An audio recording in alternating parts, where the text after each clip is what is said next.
That makes me so happy. You know, nothing to say about this plate. I love it every day.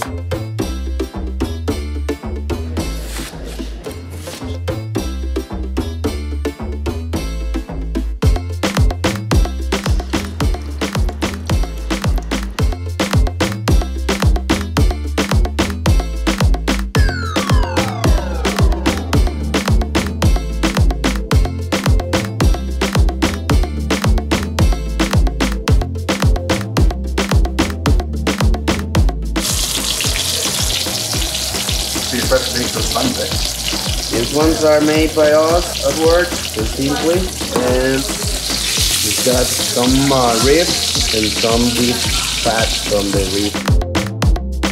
People love arugula down here. Eat so much of it. Yeah, good thing in town with the arugula. You can find it on pizzas, burgers, on a lot of foods, and I think it's great because it's got some really good things like vitamins. Yeah, what do we got there? Woo-hoo-hoo, look at those. Burgers. My goodness. I'm Denis.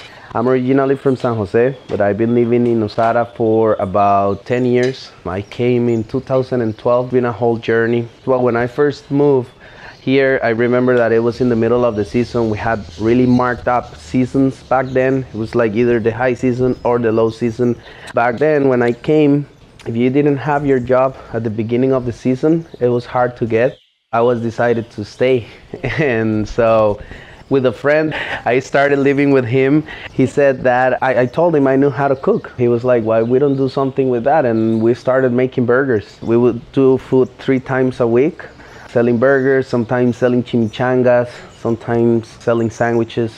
We used to live at a place called Chaman. It was Chaman Bar and Grill. We could use the kitchen there. So I would like do the bread and do the whole thing and do the burgers, wrap them in aluminum foil and just go around and sell them.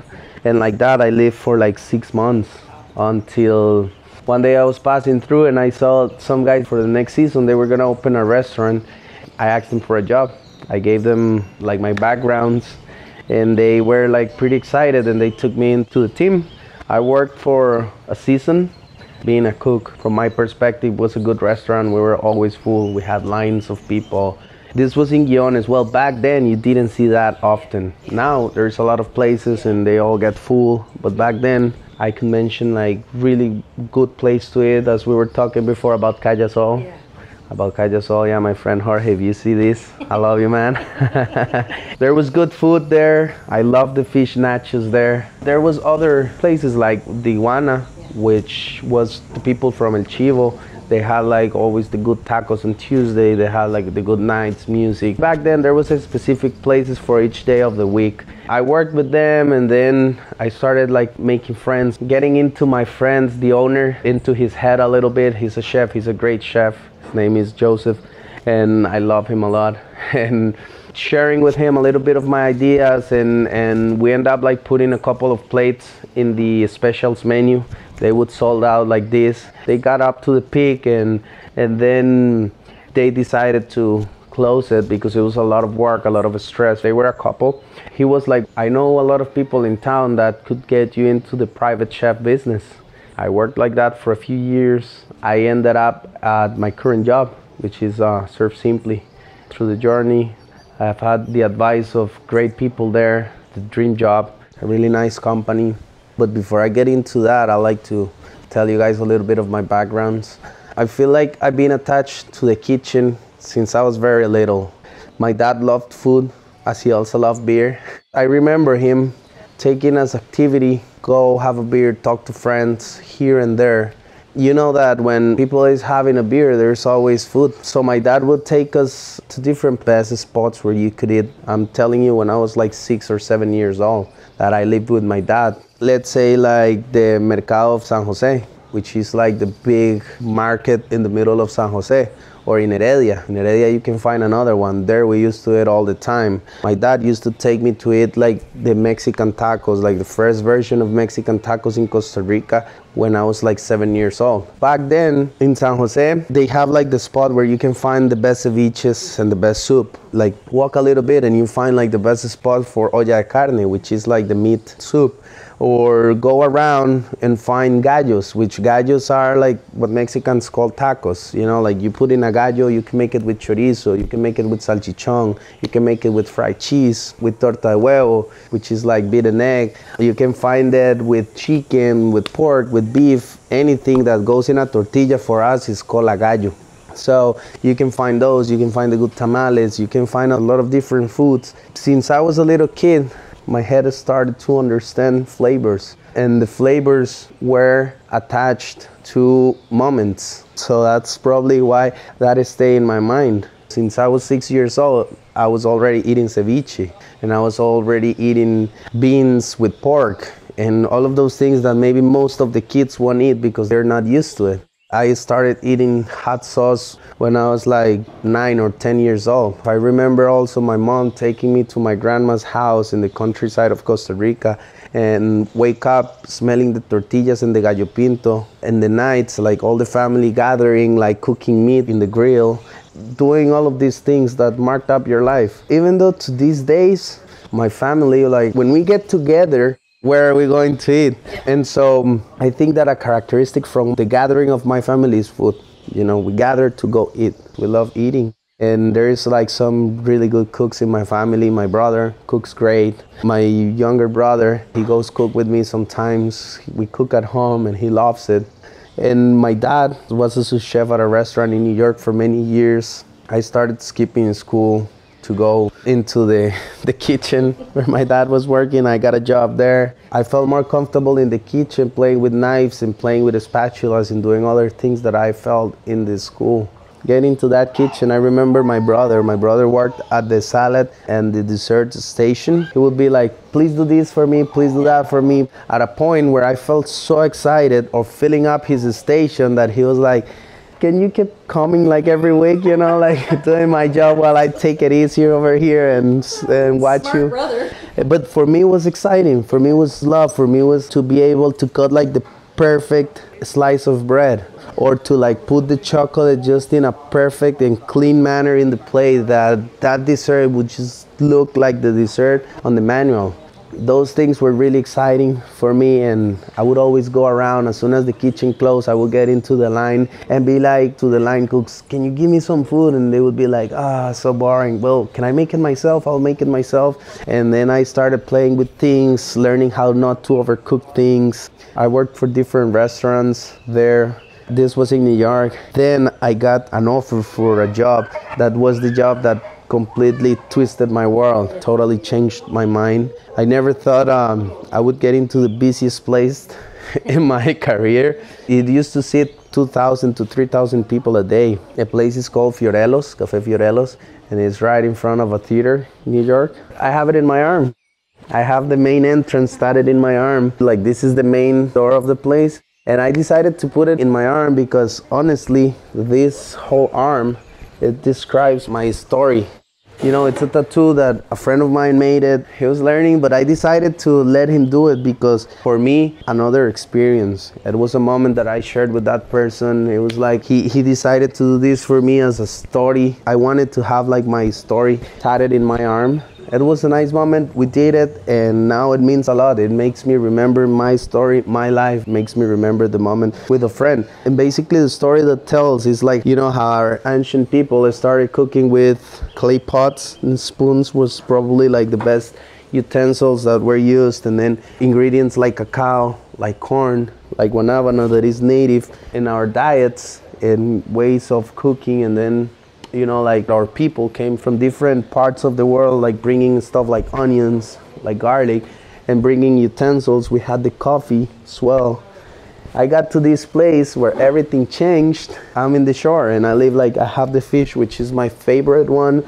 I have some seafood here, which is like squid. And then over here I have a roasted chicken. The roasted chicken has a story. So my dad, as he grew, he was always called Pollo. Everyone called him Pollo. And us, as kids, me and my brothers, we were called Pollillos, like the little chickens, because of my dad's nickname. So So for me, it was like making reference of my brothers and my dad, and those things that you carry. After all those jobs, one day I just decided that New York was too much for me. Back then, I was very young. I lived there from the 14 through like the 18, and like some travels in between before that, and this whole experience was total of 5 or 6 years. And then I was like, yeah, I need to go back to Costa Rica. I think I'm missing the freedomness of the country, the soul of the people. New York is a very fast city. It's got a lot to give you. It would also takes a lot from you very quick. And so I decided to come back to Costa Rica, and I stayed in San Jose a couple of years, and then I came to Nosara for a weekend. I surfed that weekend, fell in love with the place. I was like, this is what I want to do. I went back to San Jose, and within days I quit my job and took my backpack. Now I have a kid. She's like the best thing ever. I have a family. I have my girlfriend Wendy, which is a lovely person, and her daughter, which is like my daughter now. Her name is Brianna, and then we have Mateo, so we're like a family of 4. So I'm not leaving Nosara anytime soon. And now, like, speaking a little bit about my job, I work at Surf Simply. I've been there for 7 years. When I came, it was like a basic kitchen setup. Like, imagine the kitchen at your house, just a gas oven and no burners, none of the fancy stuff. We started like producing crazy food out of there. The guests flipped out. Everyone was really happy. Within weeks, I was already like changing the setup of the kitchen. I got like a better burners, a nice oven, and just like, art kept on coming out of the kitchen. People was in love of the food that I was making back then. I was working with the housekeeping staff from Surf Simply because it was just a total new thing for them. They had previous chefs, but not like no one really. A resident chef. Yeah, well, there was a girl, Saira, before. I heard she was good, but I didn't have the chance to meet her before. But, when I got there, I was like, well, I'm gonna do my thing. And I said back then, like, if I ever leave this place, I'll leave my footprint here. My name's gotta be there for the results. And and I started like creating different menus. We would work for like 3 or 4 years, changing the menu every week, just working with what was available. When I started, I felt like I really needed a couple of hands that would help me to produce the concept I wanted to. And I brought a friend in. His name is Yayo. You guys know him. He was living in San Jose by that time, but a previous time in the restaurant Campesino, he came and worked here with me in the restaurant. We worked together, but I was in the bar, he was in the kitchen. And then we got the chance of working together again. Honestly, I owe him a lot. He's the person who was there. We accomplished a lot of things. It was plenty of work because it was only me and him. So we had long days of work, long hours of working, but he was always there, solid. We have, like in the kitchens, up and downs all the time, but he was like the key, and he was like the person that was there helping me to recreate all that happened here. When we stopped working together here at Surf Simply, was very emotional, but I think it was something that was meant to be and that we needed to do. Now he's doing his own thing, and I know that he's feeling happy about it, and I'm feeling happy for him. And we've been friends, let's say like 15 years. We met very young back in our neighborhood in San Jose. Just so glad that even though like we're not working exactly together, he's been part of this project that you guys are putting together because he deserves it. I'm still at Surf Simply. That's my current job, but I also have dreams. And one of those is to create a kitchen in my property, becomes my lab, where I can have all of these crazy things that come out of my head that I don't produce necessarily. Those are things that are not required in our menus. That's my goal. Soon, like not so far goal, to create this whole equipped kitchen in my property where I can also expose for the community some more of my art, reach out, connect more with the people in town, have the people a better understanding of myself through my food. That's a way that I'm looking to have what I do exposed to the community, and so that I can connect better with them, because a lot of people in town have a feeling for what I do, but they only see it through a screen. They only see it through the Surf Simply Food post and from what they hear of people that stay there. But I like to also people see what I do and know me better. One of the things I want to do having that lab, I'm currently building some apartments on my property. I think as Nosara grows, it's becoming more unaffordable for amazing people, because usually people that have a story, people that you share stories with them and they've been through a lot of things, they not necessarily, the people who traveled around are not usually the people that can afford like some of the biggest projects in Nosara, and that's the people I like to meet. And one of the reasons of that is that why my brother and I decided to create this space that it's more affordable for people to come, you know, and experience some of our culture. Having the lab there, it's gonna help me to, you know, for the people that comes there, and also for people that are thirst of experiences and knowing like some of the best places in the world and the most renowned places in the world of food are the little shops somewhere hidden, because it's somebody that is, they're expressing themselves, they're like putting through art out there, like they're putting soul and heart in every little thing they do, and that's what people is aiming for. And to connect with people through that, that's kind of the idea that at some point I would like to develop and also live my dream. The difference of something like that is that I can have my kids around whenever they want. They can have their dad around. That for me means a lot. My kid lives in town. He's 7 years old, second grader. These are like times, you know, where we really need to be together as a family. My kid, well, both of them they're hard eaters. It's hard to make them eat anything. I tried that my dad did with me, but without the beer. But yeah, no, I definitely try to bring them around and have them eating stuff, like trying other stuff.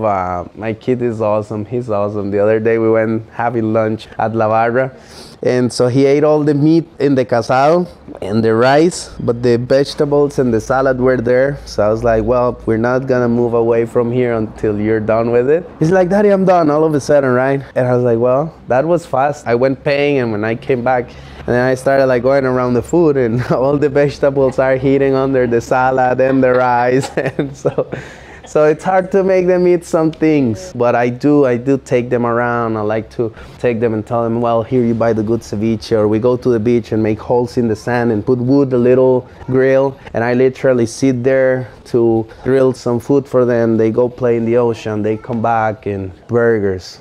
I love burgers, and to me, you know, like the best burgers I ever had are like the most simple burgers. And I can tell you just a very few, not like all over the world, but in Costa Rica in general, like everywhere I go and I see a burger that makes me interesting, I will eat it. I'm proud to say that the burgers that we made at El Chante during the pandemic time, that's one of my favorite burgers. We had today, tell us. Burgers were amazing. Those were good? I've never had a burger quite like that. Well, that's awesome to hear that. From my perspective, burgers are not really like an unhealthy dish. As far as you're not having burgers every day and stuff, you're fine. Pork, I love the pork. The pork is something very present in my life. Pigs are very smart. Some people feel more guilty of using that kind of meat, but for me it's hard to talk about that. I'm a cook.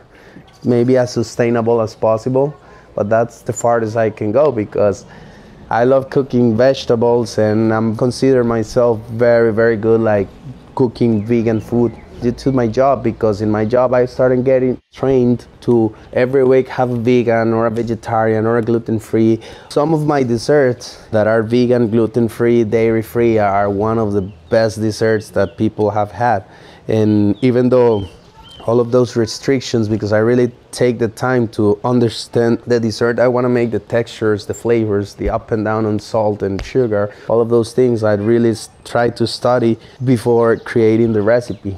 It shows, and that's probably one of the reasons why at some point I would love to be able to expose all this to the community.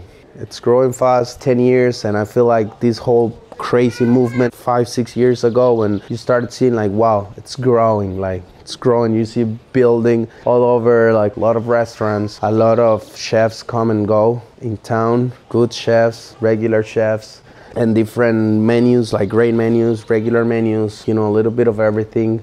But I think this place, sometimes I feel like this place needs, in some of the places, not all of the places, the food needs more soul in it. Not only trying to sell something expensive because there is population that can pay it. You know, also remembering there's also local people who don't come here with, you know, with millions in their accounts or thousands in their accounts, you know, and we love to eat outside as well. We love to go around with our family and have a nice meal. If you're making food unaffordable for local people, I think there has to be a balance. And of course, it's great to have all of that income coming, because who are getting paid is local people that works for that. So that's a great thing. But also, like, having more, I would say, like, more soul. There is places who does it, but another thing that I don't see around is our culture printed in our food. And I think, like, that's kind of left behind. We're now, like, selling more what we see in the big cities, what we see, like, what people is used to. But I think would also be nice to people have a taste of our real culture. Honestly, not because I'm talking about my job, but I've created menus that I've never seen somebody made in town. And those are menus that involves me going and talk to an old lady from town to teach me how to make a chorreada. Chorreada is one of the most common dishes. One of the most common recipes from Guanacaste, and I don't see any restaurant serving like recipe involving some of that, as we had at Serve Simply. We have had the chorreadas, we have had arroz guacho, we've had like different dishes. We have had frito at some point, which are dishes like are very Costa Rican, and especially typically from Guanacaste. You know, like we're in Guanacaste, and you guys, people like you that come thirsty from that experience, from learning the culture, like the roots. People sometimes don't take that from here with them because nobody's doing it. And I'm inside a kitchen and we do it there, but we do it for our guests, you know, which they take like an experience unforgettable. And like none of this would be possible if I didn't have like an amazing team that can recreate all that happens here when they're working, and they do it with love, and it shows at a point that I do not even need to be there, and they can reproduce the food, and things coming out of that kitchen are great. That's something that is missing in town, to serve a little bit more of our culture in the plates. It's not about what you sell in terms of food, as far as it's good food. Of course, you can have a huge burger menu, but if your burgers aren't good, they don't have soul, it's just gonna be another average burger.